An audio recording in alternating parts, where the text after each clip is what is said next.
पुराने समय की बात है। एक छोटे से देश पर एक राजा राज करता था। राजा बहुत ही अय्याश किस्म का इंसान था। उस राजा की एक खूबसूरत बेटी भी थी। राजा की पत्नी राजा को इस ऐश परस्ती से बहुत रोकती थी, लेकिन राजा किसी की भी नहीं सुनता था।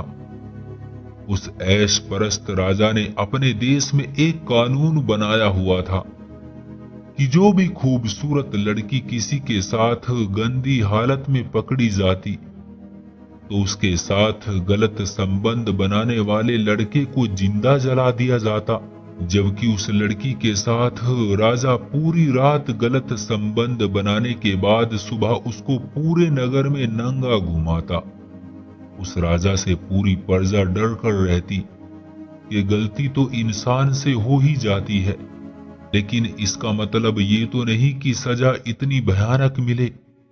राजा हर वक्त इसी ताक में रहता है कि कोई लड़की अगर किसी के साथ गंदी हालत में पकड़ी जाए तो मैं उससे गलत संबंध बनाकर उसको पूरे गांव में नंगा घुमाऊं। ये सब कुछ देखकर राजा का एक वजीर बहुत तंग आ गया था और वो हर वक्त राजा को अच्छाई के मशवरे देता था, लेकिन राजा उसकी एक भी ना सुनता था। एक दफा वो गश्ती दस्ते के साथ एक गांव से गुजरा तो वहां उसे एक बुजुर्ग की बेटी बहुत पसंद आ गई और वो उस पर पहली ही नजर में फिदा हो गया। उस राजा ने सोचा कि उस लड़की के साथ कैसे रात गुजारी जाए।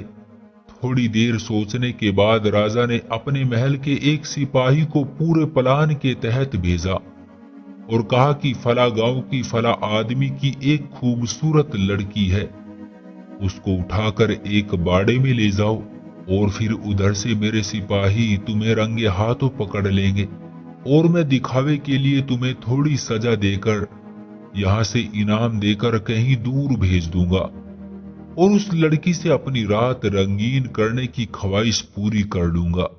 वो सिपाही महल से निकल पड़ा और उस बूढ़े की बेटी को रात को अगवा करके एक बाड़े में ले गया और उसके साथ गलत संबंध बनाने लगा। वो एक घटिया काम कर ही रहा था कि वहां तुरंत राजा के सिपाही पहुंच गए और उन्होंने उसे रंगे हाथों पकड़कर उस लड़की को राजा के सामने पेश किया। राजा अपने बनाए कानून के मुताबिक सारी रात उस लड़की के जिस्म से खेलता रहा और फिर उसको नंगा करके पूरे गांव में घुमाया। अगले ही दिन उस बूढ़े और उसकी बेटी ने खुदकुशी कर ली। ये सब कुछ देखकर वजीर को बहुत गुस्सा आया और उसने उस राजा को सबक सिखाने का ठान लिया। कुछ दिन सोचने के बाद वजीर राजा की बेटी को अगवा करके उसे एक गुफा में ले गया और उसके साथ गलत संबंध बनाना शुरू कर दिया।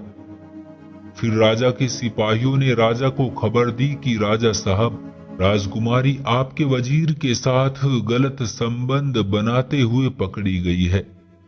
जैसे ही राजा ने सुना कि मेरी बेटी वजीर के साथ गंदी हालत में पाई गई है तो उसके पैरों तले से जमीन निकल गई, क्योंकि अब वो अपना कानून अपनी बेटी पर लागू ना करता तो प्रजा उसके खिलाफ हो जाती और उसका राज साम्राज्य खतरे में पड़ जाता। ये सोचकर राजा बहुत परेशान हुआ कि अब मैं क्या करूंगा। उन्हीं सोचों में गुम था कि उसके सिपाही वजीर को पकड़कर और राजकुमारी को लेकर महल में हाजिर हुए। जैसे ही वजीर महल में दाखिल हुआ तो उसने राजा से कहा कि तुम मुझे जिंदा जला दो और अपनी बेटी के साथ सारी रात गंदी हालत में रहो और उसके बाद उसको सुबह गांव में नंगा घुमाओ, क्योंकि तुम्हारा कानून सबके लिए बराबर है। अगर तुमने ऐसा ना किया तो तुम्हें अपने साम्राज्य को खोना पड़ेगा। ये सब सुनकर राजा बहुत परेशान हुआ, क्योंकि एक तरफ उसकी बेटी थी जबकि दूसरी तरफ उसका साम्राज्य था। जब ये खबर पूरे देश में फैल गई तो सारी प्रजा जमा हो गई। राजा सोच रहा था कि अपनी बेटी को बचाऊं या अपने साम्राज्य को, लेकिन उस नीच राजा ने अपने राजपाट को ज्यादा अहमियत दी और अपनी बेटी के साथ गलत संबंध बनाने पर तैयार हो गया। हर बार की तरह उन सभी लड़कियों की तरह राजकुमारी को भी तैयार किया गया और जैसे ही वो नीच राजा कमरे के अंदर दाखिल हुआ तो उस राजा की बेटी उसके सामने नंगी हालत में मौजूद थी, जिसे देखकर राजा ने तुरंत अपनी आंखें बंद कर ली। यहाँ तक कि राजा के दिल की धड़कनें तेज हो गई और उसकी सांसें रुकने लगी। अब वो जैसे ही अपनी बेटी के करीब जाने के लिए कदम आगे बढ़ाने की कोशिश करता तो उसके दिल की धड़कनें और भी तेज होती जाती। ये वो लम्हा था कि जिसमें राजा को अपने किए सारे पाप याद आने लगे। अब राजा को मालूम हो गया कि मेरा ही कानून मुझ पर ही भारी पड़ गया है। अगर मैं मजबूर, गरीबों, लाचार माँ बाप की बेटियों पर यह कानून लागू ना करता तो शायद आज ये सब कुछ मेरे साथ ना होता। अब उसके पैर कांप रहे थे और वो सोच रहा था कि अगर मैंने अपनी बेटी के साथ संबंध न बनाए तो मेरी उम्र भर की मेहनत से हासिल किया गया ये साम्राज्य चंद ही लम्हों में मेरे हाथ से चला जाएगा। फिर जैसे ही वो राजकुमारी के थोड़ा करीब गया तो उसी वक्त उसे लिमिट से ज्यादा दिल धड़कने की वजह से दिल का दौरा पड़ा और धड़ाम से जमीन पर गिरा और मौके पर ही मरकर ढेर हो गया। थोड़ी देर बाद वजीर उस राजा को घसीटते हुए बाहर सारी प्रजा के सामने ले आया और उनसे कहा कि मैंने राजा की बेटी के साथ गलत किया है और गलत संबंध भी बनाए हैं, इसलिए मैं जिंदा जलने के लिए तैयार हूं। ये सब सुनने के बाद प्रजा वजीर से बड़ी खुश हुई कि जो राजा इतने सालों से लड़कियों की इज्जत के साथ खेलता रहा तो उसको उसका अंजाम इस वजीर ने दिखा दिया।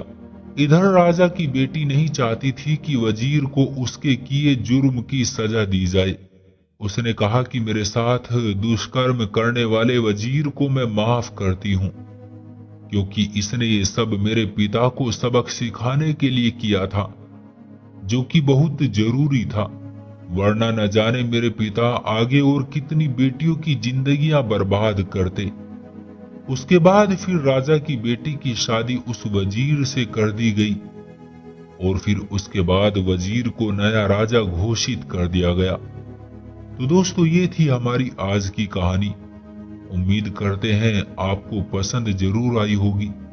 वीडियो को लाइक कर दीजिए और इसी तरह की कहानियां लगातार देखने के लिए चैनल को सब्सक्राइब कर लीजिए।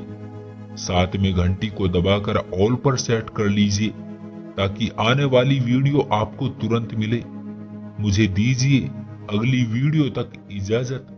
तब तक के लिए